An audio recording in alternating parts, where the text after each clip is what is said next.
Bien, bueno, atentos a lo que puede suceder. A ver, ¿qué puede pasar el martes? Y el martes lo que puede suceder es que la Corte Suprema de Justicia resuelva los recursos de queja que fueron presentados tanto por la defensa de Cristina como por el Ministerio Público Fiscal. La defensa de Cristina pidiendo que se revoque la sentencia, el Ministerio Público Fiscal pidiendo que se mantenga la condena de 6 años y que a su vez se la condene por asociación ilícita, con lo cual el monto de la pena Sí. aumentaría a 12 años. Ujú. Me parece que el tribunal es muy difícil que amplíe la pena, es muy difícil. También es muy difícil que la Corte Suprema de Justicia se meta a revisar y revoque una sentencia que viene de primera en segunda instancia, salvo que considere que hay una arbitrariedad manifiesta muy evidente. Pero me parece que la clave es cuál va a ser el camino que va a desarrollar la Corte. Si va a dictar un fallo fundado, un fallo en donde va a haber analizado el recurso extraordinario que llevó a través de la queja, los agravios que Sí. expresó la expresidente y aunque lo rechace va a dar sus fundamentos, o va a utilizar la vía del famoso artículo Nosotros. 280, que es un artículo que le permite, que está en el Código Procesal Civil y Comercial, que es contrario a la Constitución, que es contrario a los tratados sobre derechos humanos, que los sufre cotidianamente todas las personas, pero que le permite a la Corte rechazar un recurso extraordinario que llegó a través de una queja pidiendo que se revise una sentencia de condena penal sin decir absolutamente nada, diciendo rechazo por aplicación del artículo 280. Lo que pasa es que Con en lo una cual, causa tan discutida, y me refiero a declaración, lo que se dijo en las declaraciones, todo lo que consta en esa causa, que elija el 280 sin revisar, y en un caso de tanta relevancia social también, ¿no? ¿Sería extraño? ¿Le parecería extraño, precipitado? a mí me parece que una causa con esta trascendencia institucional a nivel Claro, nacional y a nivel internacional obliga a la Corte Suprema de Justicia a dictar un fallo en el caso que rechace y confirme sí. la sentencia, expresando sus fundamentos. Me parece que utilizar el artículo 280 es inconducente, nos pone en una situación de gravedad institucional Claro. a todo el sistema democrático y a su vez deja abiertas las puertas para que Cristina pueda acceder o a la Comisión Interamericana y obtener Sí. una medida cautelar de forma rápida o de última instancia llegar a la Corte Interamericana de Derechos Humanos. Ujú. Andrés, en términos de esta búsqueda que muchas veces se tiene del show, ¿no? Lamentablemente, ¿cómo uno se imagina un día o unas jornadas como las que vienen? Porque hasta ahora venían siendo muy adelantadas, ¿no? Que es lo mismo que dice Cristina, como bueno, muy cantado. Sí. ¿Cómo se espera uno en términos del show político que se plantea, que se planea? A mí me parece que los pasos judiciales, en caso de que la Corte Suprema de Justicia en estos días rechace la queja y confirme la sentencia del tribunal ratificada por casación, son pasos que ya están previstos por la ley, que es la detención y la evaluación en un tiempo breve para ver si cumple la condena bajo el régimen de prisión domiciliaria, porque tiene la condición de edad y tiene el resto de las condiciones para poder cumplirla. Entonces, fijar un domicilio y hacer el traslado a ese lugar, eso desde el punto de vista legal. Ahora, el impacto que puede tener esto desde el punto de vista político, me parece que es muy difícil de diagramar. El impacto que puede tener tanto en la oposición, tanto en el partido justicialista como en el oficialismo, porque si Cristina va presa, se le termina a la libertad avanza el leitmotiv que le sirvió hasta ahora para esconder un montón de cuestiones que Mm. a la sociedad le era indiferente, pero si Ahora, Cristina es detenida, ya no tiene más esa pared o esa excusa permanentemente para no hacerse cargo de este régimen de gobierno autocrático que estamos viviendo. Doctor, para los que no somos abogados, ¿cuán parecido es la situación de Cristina Fernández de Kirchner con la de Lula? En el caso del proceso, la manipulación o no, y la llegada de esta instancia. A mí me parece que hay diferencias en cuanto al delito que fue imputado, en cuanto a los jueces que intervinieron. en cuanto a las revisiones y a las instancias que fueron pasando, en cuanto a, quizás lo que se parezca en algún punto es que ambos fueron condenados, mucho más Lula. Lula fue realmente un escándalo, con prueba indiciaria indirecta. Entonces, cuando nosotros estamos regidos por el principio de inocencia, se presume que toda persona es inocente y el Estado, para condenarle, quitarle la libertad, tiene que probar lo contrario. Y si hay alguna mínima duda, es siempre a favor de la persona. Entonces tiene que haber siempre pruebas contundentes para poder a una persona condenarla. Cuando no hay prueba directa y hay solamente prueba de indicios, estos indicios tienen que ser muy fuertes, tienen que ser muy vehementes, tienen que ser muy circunstanciados.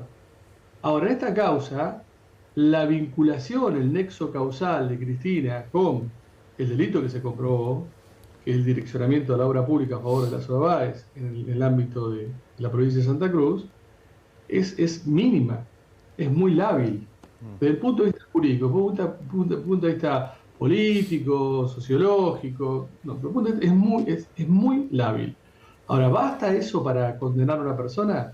Llámese Javier Milei, Mauricio Macri o Cristina Fernández de Kirchner o cualquier otra persona. Ahí está la discusión. ¿Hasta dónde pasa la presunción de inocencia? Para mí la presunción de inocencia es muy fuerte. Y el Estado tiene que tener prueba lo suficientemente sustentable e intensa para desvirtuarla. Entonces, bueno, acá es lo que tendría que revisar la Corte. Esto es lo que la Corte tendría que revisar. Sí. Andrés, pensaba en lo que planteaba Darío, ¿no? Respecto de las comparaciones o paralelismos con Brasil, esto de la prueba muy lábil. En su momento recuerdo al juez Sergio Moro diciendo, tengo la íntima convicción, ¿no? Como argumento para, dictar sentencia, gravísimo. Bueno, después las consecuencias políticas que vinieron. Ahora, en esta causa puntualmente, y más allá de lo político, hay algo que también tiene que ver estrictamente con lo jurídico, y es todo fallo sienta precedente, ¿no? Aquí en la República Argentina o en cualquier lugar.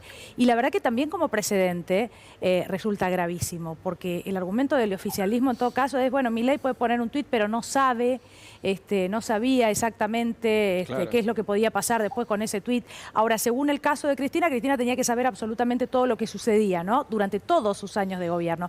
¿Le parece que en ese sentido hay también algo que a futuro, más allá del caso Cristina, a futuro también cambia las cosas para todos los argentinos?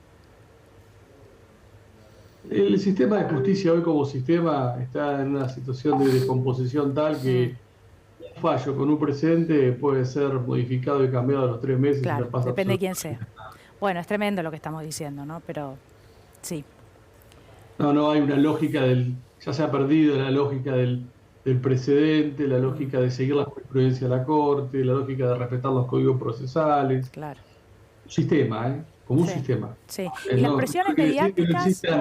No existan jueces y cámaras que individualmente luchan todos los días para que este sistema siga funcionando. ¿Y las presiones mediáticas cómo le parece que pueden jugar en este caso? Pues la verdad los artículos periodísticos anticipando casi de manera mandatoria una condena llaman muchísimo la atención. Acelerando los tiempos también cuando la Corte tiene más de 7.000 causas. No, la Corte le arriba más. La Corte le arriba entre 20.000 y 25.000 causas por año, las cuales resuelve entre 6.000 y 7.000, y de las cuales ese 6.000 y 7.000 que resuelve con fundamentos propios son entre 150 y 200 causas. Pero bueno, más allá de eso, no sé cómo le habrá jugado la presión mediática a los jueces de la Corte Suprema como para acelerar los plazos. Es una causa que dentro de lo que son el promedio de resolución y tramitación de las causas en la Corte Suprema de Justicia tiene una aceleración por encima de los tiempos y del promedio que la Corte se toma. Eso sí es objetivamente verificable. Ahora, si han sentido o no han sentido la presión mediática, ¿de dónde proviene la presión mediática? Porque supuestamente al gobierno no le interesa que Cristina esté presa, sino que la quiere enfrentar en las elecciones. Entonces, si al gobierno no le interesa, ¿quién ha planeado o activado esta presión mediática? Sí. Doctor, le quería preguntar si más allá de la eventual ratificación de la condena de parte de la Corte, ¿es común en este tipo de causas que también se incluya la inhabilitación para ejercer cargos electivos? Sí, porque lo pone el propio Código Penal. Okay. El propio Código Penal establece para este tipo de delito como accesorio a la inhabilitación perpetua para ejercer cargos públicos. Sí. Bien. ¿Le parece, claro, yo le preguntaba recién y las sensaciones de los jueces, por supuesto, es algo que nosotros no podemos descifrar desde aquí, ¿no? Pero sí es cierto que hubo una llamativa sucesión, sobre todo estos días, de editoriales, bueno, anticipando algo de lo que nadie debería tener información. Ninguna persona, ningún periodista debería tener información, ¿no? Pero también le pregunto esto, si el rechazo de ficha limpia en el Congreso le parece que jugó directamente, porque ahí la política también dio un resultado, ¿no? ¿Para qué? Para que la Corte, da la sensación, haya acelerado los plazos. Y sí, quizás, como se rechazó ficha limpia, la mirada se posó sobre la Corte Suprema de Justicia y sobre la resolución de esta causa. Sí. Quizás esto haya... Pero ¿quién fijó la mirada? Si al gobierno no le interesa que Cristina Claro. vaya detenida, ¿quién fijó la mirada? ¿Los republicanos, el PRO, que es un apéndice hoy de la Libertad Avanza? ¿Quién fijó la mirada? ¿Quién fue aquel que hizo posible ejercer una presión tan potente como para que la Corte acelerase? Sí. Es una pregunta que me parece que queda abierta, porque no creo que hoy alguien tenga la capacidad de acelerar los tiempos de la Corte. Y no la sociedad está mirando para otro lado, hoy por hoy está mirando para otro lado. Sí. Entonces, bueno, eso es una gran duda de por qué la Corte aceleró tanto en este último tiempo, más allá de que quizás una de las razones sea al caer ficha limpia. Bueno, ahora todo depende de la Corte Suprema de Justicia en términos de después no recibir el costo político de una ratificación de sentencia condenatoria cuando Cristina se tenga los fueros. Sí. Gil Domínguez, muchísimas gracias por haber hablado con nosotros.